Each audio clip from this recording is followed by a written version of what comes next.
চলে আসছি হাসাইগাড়ি বিল, কপিখোলা সালাম নওগাঁর হাসাইগাড়ি বিলকে। অত্যন্ত দুর্দান্ত ভাই হাসাইগাড়ি বিলে নৌকা ভ্রমণে আসলাম। সামনেই সেই ভাইরাল গাছের কাছে আমরা চলে আসছি। আমরা আজকে মোট 6 জন আসছিলাম প্রথমে, তারপরে আরও একজন যুক্ত হয়ে 7 জন। ভাইরাল গাছটা দেখাও কাকা, ভাইরাল গাছ, এই গাছের কাছে সবাই আসে তোলার জন্য। খুবই মনোরম।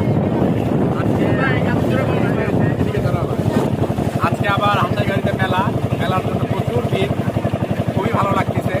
নওগাঁ জেলার অন্যতম সেরা একটা পর্যটন স্পট এখন হাসাইগাড়ি বিল। প্রতিদিন হাজার হাজার লোক আসে এখানে দেখার জন্য। নওগাঁ সদরের মধ্যে এটি অবস্থিত। কি আনন্দ, আজ কি আনন্দ আকাশে বাতাসে।